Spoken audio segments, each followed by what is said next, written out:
Dear students, welcome back to our class.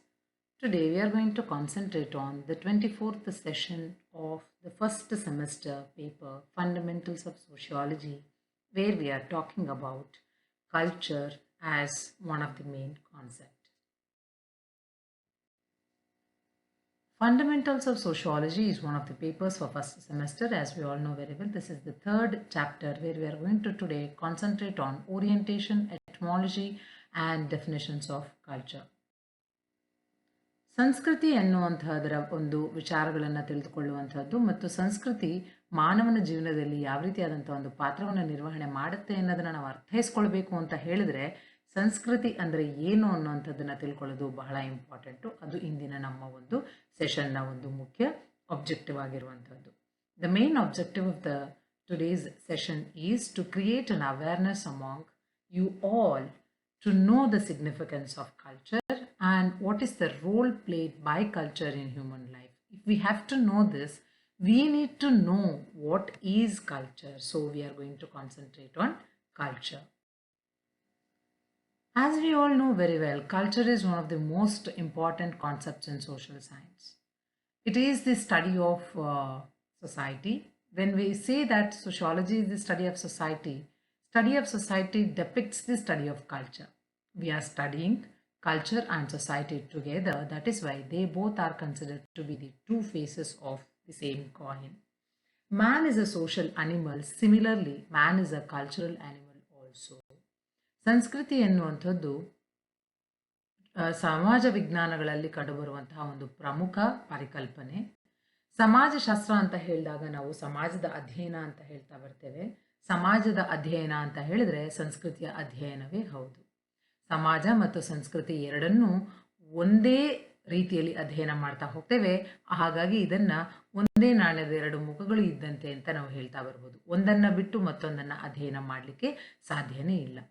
ಹೇಗೆ ನಾವು ಮಾನವನನ್ನ ಸಾಮಾಜಿಕ ಪ್ರಾಣಿ ಅಂತ ಹೇಳ್ತೀವೋ ಹಾಗೆಯೇ ಮಾನವನು ಸಂಸ್ಕೃತಿಯ ಒಂದು ಅಂಗಭಾಗವೂ ಹೌದು. ಸಂಸ್ಕೃತಿ ಇರಲಾರದೆ ಮಾನವನ ಒಂದು ರೂಪಣೆ ಸಾಧ್ಯವೇ ಇಲ್ಲ ಅನ್ನುವಂಥದ್ದನ್ನ ನಾವು ಇಲ್ಲಿ ಅರ್ಥೈಸ್ಕೊಳ್ತಾ ಬರಬಹುದು. ಸಂಸ್ಕೃತಿ ಅನ್ನುವಂಥದ್ದು ಎಲ್ಲಿಂದ ಹೇಗೆ ಉದ್ಭವ ಆಯಿತು ಅಥವಾ ಅದರ ಒಂದು ಮೂಲ ಏನು ಅನ್ನೋದನ್ನ ತಿಳ್ಕೊಳ್ಬೇಕಾಗಿ ಬಂದ್ರೆ, ಸಂಸ್ಕೃತಿ ಅನ್ನುವಂಥದ್ದು ಲ್ಯಾಟಿನ್ ಭಾಷೆಯ ಕೊಳೆರೆ ಅನ್ನುವಂತಹ ಪದದಿಂದ ಬಂದಿರುವಂಥದ್ದು. ಇದರ ಒಂದು ಅರ್ಥ ಸಂಪೋಷಣೆ ಮಾಡುವಂಥದ್ದು ಅಥವಾ ಭೂಮಿಯನ್ನ ಉಳುವಂಥದ್ದು ಎಂಬ ಅರ್ಥವನ್ನ ನೀಡುವಂಥದ್ದು. ಹಾಗಾದ್ರೆ ಇದನ್ನ ನಾವು ನೋಡಿದ ತಕ್ಷಣ ನಮಗೆ ಏನು ಅರ್ಥ ಆಗತ್ತೆ ಅಂತ ಹೇಳಿದ್ರೆ, ಬಿಗಿನಿಂಗ್ನಲ್ಲಿ ಬೇಸಾಯದ ಕಲೆಯನ್ನ ಸೂಚಿಸುವುದಕ್ಕೋಸ್ಕರವಾಗಿ ಈ ಕಲೆರೆ ಎನ್ನುವಂತಹ ಪದವನ್ನ ಲ್ಯಾಟಿನ್ ಭಾಷೆಯಲ್ಲಿ ಬಳಕೆ ಮಾಡ್ತಾ ಇದ್ರು. ಅದು ಕಾಲಾನಂತರದಲ್ಲಿ ಇಂಗ್ಲಿಷ್ನಲ್ಲಿ ಕಲ್ಚರ್ ಎಂಬುವಂತೆ ಬದಲಾವಣೆಯಾಗಿ ನಮ್ಮ ಸಂಸ್ಕೃತಿಯನ್ನ ಸೂಚಿಸೋದಕ್ಕೆ ಅದು ಬಳಕೆ ಮಾಡ್ತಾ ಬಂದ್ವಿ ಅನ್ನೋಂಥದ್ದನ್ನ ನಾವು ನೋಡ್ತಾ ಬರುವಂಥದ್ದು. The term culture in the beginning it was used to give a reference to agriculture. The Latin term colere means to cultivate or to till the soil. So the derivation of the term culture has come from Latin language. Apart from this, culture does not exist in animals. We can say that human beings are the only ones where cultural environment is existing for their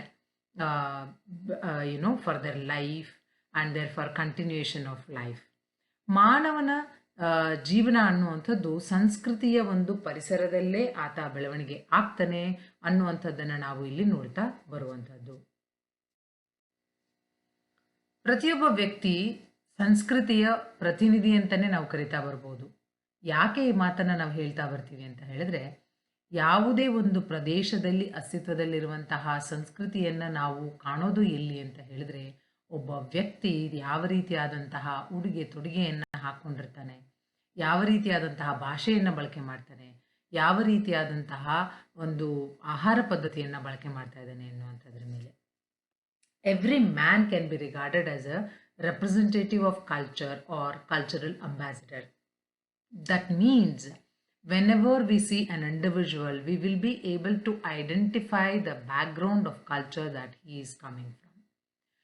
Culture is a very unique quality of man because this is the one which separates the animal and human society.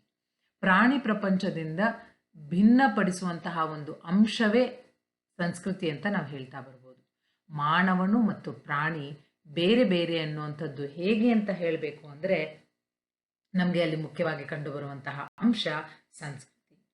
ಸಂಸ್ಕೃತಿ ಎನ್ನುವಂಥದ್ದು ನಮ್ಮ ಒಂದು ನೈತಿಕತೆ, ರೂಢಿ ಸಂಪ್ರದಾಯಗಳು, ನಂಬಿಕೆಗಳು, ಮೌಲ್ಯಗಳು, ಇನ್ನಿತರೆ ಅಂಶಗಳನ್ನು ಒಳಗೊಂಡಿದೆ ಅಂತ ನಾವಿಲ್ಲಿ ಹೇಳ್ತಾ ಬರ್ಬೋದು.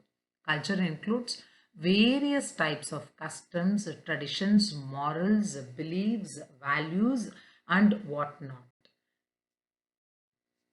Now we shall try to concentrate on few definitions of culture.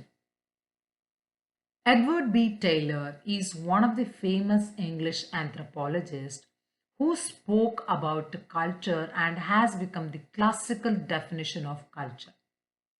It says like this: culture as that complex whole which includes knowledge, belief, art, morals, law, custom, and any other capabilities and habits acquired by man as a member of society. As this is the definition, I had to read it out. ಇಲ್ಲಿ ನಾವು ಸಂಸ್ಕೃತಿ ಎನ್ನುವಂಥದ್ದನ್ನು British ಮಾನವಶಾಸ್ತ್ರಜ್ಞರಾದ Edward B Taylor ಅವರು ಯಾವ ರೀತಿಯಾಗಿ ಅದನ್ನು ಒಂದು define ಮಾಡಿದ್ದಾರೆ, ವ್ಯಾಖ್ಯಾನ ಮಾಡಿದ್ದಾರೆ ಅಂತ ಹೇಳಿದ್ರೆ, ಸಂಸ್ಕೃತಿಯನ್ನ ಒಂದು ಅಖಂಡವಾದಂತಹ ಸಂಕೀರ್ಣ ವ್ಯವಸ್ಥೆ ಅಂತ ಹೇಳ್ತಾ ಬರ್ತಾರೆ. ಈ ಅಖಂಡವಾದಂತಹ ಸಂಕೀರ್ಣ ವ್ಯವಸ್ಥೆಯನ್ನ ನಾವು ಸಮಾಜದ ಸದಸ್ಯರಾಗಿ ಆ ಸಾಮರ್ಥ್ಯಗಳನ್ನ, ನೈಪುಣ್ಯತೆಗಳನ್ನ ನಾವು ಇನ್ಕಲ್ಕೇಟ್ ಮಾಡ್ಕೊಳ್ಳೋದು ಅಂತ ಹೇಳ್ತಾ ಬರ್ತಾರೆ. ಆ ಸಾಮರ್ಥ್ಯಗಳು, ನೈಪುಣ್ಯತೆಗಳು ಯಾವ್ಯಾವುದು ಅಂತ ಹೇಳ್ತಾ ಬಂದಾಗ ಜ್ಞಾನ, ನಂಬಿಕೆ, ಕಲೆ, ನೈತಿಕತೆ, ನಿಯಮ, ರೂಢಿ, ಕಾನೂನು ಇತ್ಯಾದಿಗಳು ಅಂತ ಇವರು ಹೇಳ್ತಾ ಬರುವಂಥದ್ದು. So all these are one of the complex system where we are going to inculcate all these capabilities and habits as a member of the society, not outside the society. That is more important. The next definition that we can read out is B. Malinowski's definition. Malinowski says that culture is the cumulative creation of a man. It is the handiwork of man and the medium through which he achieves his ends. Culture is the cumulative creation of a man means that he is going on adding one after the other elements into his culture. Anything that he sees outside his culture which is going to become very important, or which he feels this is more valuable, he is going to add in his culture. That is why it is the cumulative creation. And why it is called as a handiwork of a man? Because man is the one who is going to create all these values and all other aspects of culture. And through all these only, he tries to achieve his goal. That is why that culture is more important according to Malinowski. Malinowski ರವರ ಅಭಿಪ್ರಾಯದಲ್ಲಿ ಸಂಸ್ಕೃತಿ ಅನ್ನುವಂಥದ್ದು ಮಾನವನು ತನ್ನ ಜೀವಿತದ ಗುರಿಗಳನ್ನು ರೂಪಿಸಿಕೊಳ್ಳೋದಕ್ಕೆ ನಿರ್ಮಿಸಿಕೊಂಡಂತಹ ಒಂದು ಸಾಧನ ಅಂತ ಅವರು ಹೇಳ್ತಾ ಬರ್ತಾರೆ. ಮತ್ತೆ ಇದು ಒಂದೇ ಬಾರಿಗೆ ರೂಪಿತಗೊಂಡಂಥದ್ದಲ್ಲ, ಅನೇಕ ಸಂಸ್ಕೃತಿಗಳ ಒಂದು ಸಮ್ಮಿಲನ ಅಂತ ಹೇಳ್ತಾ ಬರುವಂಥದ್ದು. ಮುಂದಿನ ಡೆಫಿನಿಷನ್ ಅನ್ನು ನಾವು ನೋಡೋದೇ ಆದ್ರೆ ಸಿ ನಾರ್ತ್ ರವರು ಸಂಸ್ಕೃತಿ ಅನ್ನುವಂಥದ್ದು ಮಾನವನು ತನ್ನ ಆಶೋತ್ತರಗಳನ್ನು ಪೂರೈಸಿಕೊಳ್ಳೋದಕ್ಕೆ ಸಹಕಾರವಾಗುವಂತೆ ಸೃಷ್ಟಿಸಿಕೊಂಡಿರುವಂತಹ ಸಾಧನಗಳು ಅಂತ ಹೇಳ್ತಾ ಬರ್ತಾರೆ. ದಟ್ ಮೀನ್ಸ್ ನಾವು ಯಾವುದೇ ರೀತಿಯಾದಂತಹ ಒಂದು ಗುರಿಗಳನ್ನು ಹಾಕೊಂಡಿರ್ತೀವಿ, ಆ ಗುರಿಗಳನ್ನು ನಾವು ರೀಚ್ ಆಗಬೇಕು ಅಂತ ಹೇಳಿದ್ರೆ ಅದಕ್ಕೆ ಕೋಆಪರೇಟಿವ್ ಆಗಿರುವಂಥವು ಅಂತ ಹೇಳಿದ್ರೆ ಒಂದು ಮೀಡಿಯಂ ಆಫ್ ಚಾನೆಲ್ ಬೇಕು. ಆ ಚಾನೆಲ್ ಇವರು ಸಂಸ್ಕೃತಿ ಅಂತ ಕರೆದಿರುವಂಥದ್ದು. Culture is the one of the instruments which has been constituted by man to assist him in satisfying his wants. Wants are nothing but the goals of his life. Graham W. refers culture as the accumulation of thoughts, values, and objects. We are accumulating the thoughts which are more important, which are more valuable. And it is the social heritage which has been acquired by us from preceding generations through learning. From the older generations, we are learning so many things and we are trying to inculcate that into the heritage. That is why it is called as social heritage. We are giving that to the next generation.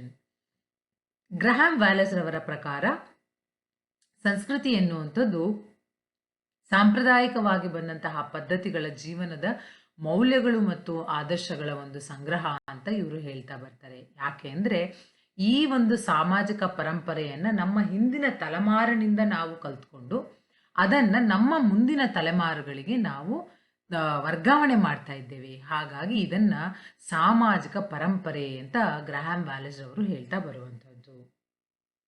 ಮುಂದುವರೆದು ಇ.ವಿ.ಡಿ. Robert ರವರು ಸಂಸ್ಕೃತಿ ಎನ್ನುವಂಥದ್ದು ತಾತ್ವಿಕವಾದಂತಹ ಮತ್ತು ಪ್ರಾಯೋಗಿಕವಾದಂತಹ, ಆದರೆ ಮಾನವನು ಮಾತ್ರ ಹೊಂದಿರುವಂತಹ ಜ್ಞಾನ, ಸಂಪತ್ತು ಮತ್ತು ವಿಚಾರಗಳ ಒಂದು ಒಟ್ಟು ರೂಪ ಅಂತ ಹೇಳ್ತಾ ಬರ್ತಾರೆ. ಕೇವಲ ಮಾನವನಿಗೆ ಮಾತ್ರವೇ ಇರುವಂತಹ ಜ್ಞಾನದ ಒಂದು ಒಟ್ಟು ರೂಪವನ್ನ ಸಂಸ್ಕೃತಿ ಅಂತ ಕರೆಯುವಂಥದ್ದು, ಸಂಪತ್ತಿನ ಒಟ್ಟು ರೂಪವನ್ನ ಸಂಸ್ಕೃತಿ ಅಂತ ಕರೆಯುವಂಥದ್ದು, ವಿಚಾರಗಳ ಒಟ್ಟು ರೂಪವನ್ನ ಸಂಸ್ಕೃತಿ ಅಂತ ಕರೆಯುವಂಥದ್ದು. ಅದು ಕೇವಲ ತಾತ್ವಿಕವಾಗಿ ಐಡಿಯಾಲಜಿಕಲ್ ಆಗಿ ಇರುವಂಥದ್ದಲ್ಲ, ಥಿಯರಿಟಿಕಲ್ ಆಗಿ ಇರುವಂಥದ್ದಲ್ಲ, ಅದು ಪ್ರಾಯೋಗಿಕವಾಗಿ ಅಂದರೆ ಸದಾ ಕಾಲ ನಾವು ಅದನ್ನ ಪ್ರಾಕ್ಟೀಸ್ ಮಾಡ್ತಾ ಇರುವಂಥದ್ದು ಅಂತ ಇವರು ಹೇಳ್ತಾ ಬರುವಂಥದ್ದು. Culture is the body of thoughts and knowledge both in theoretical and practical manner in which only man possesses. E.V.D. Roberts says like this. That means we are accumulating the thoughts and knowledge which we are borrowing from some other society or from some other culture, but we are making that as a practicality, and theoretically it is proven. Theoretically it is there in the books, but then practically also we are trying to follow all these aspects of culture. Dear students, let us try to concentrate on few of the multi-choice questions. The term cholera is derived from which word? ಕೊಲೆರೆ ಎಂಬ ಪದವು ಯಾವ ಭಾಷೆಯಿಂದ ಉತ್ಪತ್ತಿಯಾಗಿದೆ ಅಂತ ನಾವು ನೋಡಬೇಕಾಗಿ ಬಂದಾಗ English, French ಭಾಷೆಯ, Latin ಭಾಷೆಯ ಅಥವಾ ಗ್ರೀಕ್ ಭಾಷೆಯ? ಸರಿಯಾದ ಉತ್ತರ Latin pada. From Latin word cholera is derived. The second question we can see is, who was the author of the book Primitive Culture? ಪ್ರಾಚೀನ ಸಂಸ್ಕೃತಿ ಎನ್ನುವಂತಹ ಕೃತಿಯನ್ನು ಬರೆದವರು ಯಾರು ಅಂತ ಬಂದಾಗ E.B. Taylor, Auguste Comte, W.G. Sumner, Emile Durkheim. E.B. Taylor ಅವರು primitive culture ಅನ್ನುವಂತಹ ಒಂದು ಪುಸ್ತಕವನ್ನು ಬರೀತಾರೆ. ಆ ಪುಸ್ತಕದಲ್ಲಿಯೇ ಅವರು ಸಂಸ್ಕೃತಿಯ ಒಂದು ಲಕ್ಷಣಗಳನ್ನು, ಡೆಫಿನಿಷನನ್ನು ಮತ್ತು ಅನೇಕ ವಿಚಾರಗಳನ್ನು ಅವರು ಹೇಳ್ತಾ ಬರ್ತಾರೆ. ಹಾಗೆಯೇ ಕಂಪ್ಯಾರಿಟಿವ್ ಆಗಿ ಹೇಗೆ ಇಂದಿನ ಒಂದು ಸಂಸ್ಕೃತಿ ಇತ್ತು ಅನ್ನುವಂಥದ್ದನ್ನು ನಮ್ಮ ಪ್ರಸ್ತುತ ಸಂಸ್ಕೃತಿಯೆಡೆಗೆ, ಅವರ ಕಾಲದ ಪ್ರಸ್ತುತ ಸಂಸ್ಕೃತಿಯೆಡೆಗೆ ಹೋಲಿಕೆ ಮಾಡಿ ಅನೇಕ ವಿಚಾರಗಳನ್ನ ನಮಗೆ ತಿಳಿಸಿರುವಂಥದ್ದು. The third question is that, who said man is a cultural being? ಮಾನವನ ಸಾಂಸ್ಕೃತಿಕ ಜೀವಿ ಅಂತ ಹೇಳಿದವರು ಯಾರು ಅಂತ ಬಂದಾಗ ಮಲಿನೋಸ್ಕಿಯ, ಅರಿಸ್ಟಾಟಲ್ ಹೇಳಿದ್ರ, ಮ್ಯಾಕ್ಸ್ ವೇಬರ್ ಹೇಳಿದ್ರ, ಕಾರ್ಲ್ ಮಾರ್ಕ್ಸ್ ಹೇಳಿದ್ರ. ಅರಿಸ್ಟಾಟಲ್ ರವರು ಮಾನವನು ಸಾಮಾಜಿಕ ಜೀವಿ ಅಂತ ಹೇಳೋದ್ರ ಜೊತೆಗೇನೆ ಆತ ಸಾಂಸ್ಕೃತಿಕ ಜೀವಿಯೂ ಹೌದು ಅಂತ ಹೇಳಿರುವಂಥದ್ದು. The fourth question is, culture is a unique possession of what? ಸಂಸ್ಕೃತಿಯು ಯಾರಿಗೆ ವಿಶಿಷ್ಟವಾದುದು? ಮಾನವನಿಗೆ, ಪ್ರಾಣಿಗಳಿಗೆ, ಅಥವಾ ಪ್ರಾಚೀನ ನಾಗರಿಕತೆಗೆ, ಅಥವಾ ಆಧುನಿಕ ಸಮಾಜಕ್ಕೆ? Is culture unique possession of a man or animal, or is it for primitive civilization or for modern society? It is for man. It is the unique possession of man. Human being is the only one who is having culture in a different way. ಮಾನವನು ಮಾತ್ರವೇ ಸಂಸ್ಕೃತಿಯನ್ನು ವಿಶಿಷ್ಟವಾಗಿ follow ಮಾಡ್ತಾ ಇರುವಂಥದ್ದು ಅನ್ನೋವಂಥದ್ದನ್ನು ನಾವು ಇಲ್ಲಿ ನೋಡ್ತಾ ಬರುವಂಥದ್ದು. The fifth question is, culture is, ಸಂಸ್ಕೃತಿ ಎನ್ನುವಂಥದ್ದು ಒಂದು ಸಾಮಾಜಿಕ ಪರಂಪರೆಯ? Is it a social heritage? Is it a political heritage? ಇದು ರಾಜಕೀಯ ಪರಂಪರೆಯ? Is it an instinct? ಇದು ಮೂಲ ಪ್ರವೃತ್ತಿಯ? ಇದು ಸಾಮಾಜೀಕರಣ ಪ್ರಕ್ರಿಯೆಯ? Is it a socialisation process? It is the social heritage. ಇದನ್ನು ಸಾಮಾಜಿಕ ಪರಂಪರೆ ಅಂತ ನಾವು ಹೇಳ್ತಾ ಬರ್ಬೋದು. ಯಾಕೆ ಅಂತ ಹೇಳಿದ್ರೆ, ಹಿಂದಿನ ತಲೆಮಾರಿನಿಂದ ಕಲಿತು ಅದನ್ನು ನಾವು ಮುಂದಿನ ತಲೆಮಾರುಗಳಿಗೆ ವರ್ಗಾವಣೆ ಮಾಡುವಂಥದ್ದು. ಈ ಎರಡೂ ಪ್ರಕ್ರಿಯೆಗಳ ನಡುವೆ ಸಂಸ್ಕೃತಿಯನ್ನು ನಾವು ಬಹಳ ಶ್ರೀಮಂತಗೊಳಿಸ್ತಾ ಇದ್ದೇವೆ. ಹಾಗಾಗಿ ಇದನ್ನು ಸಾಮಾಜಿಕ ಪರಂಪರೆ ಅಂತ ಹೇಳುವಂಥದ್ದು. Dear students, these are the two main books that we have referred. You can refer some more books which we will be giving you in the study material.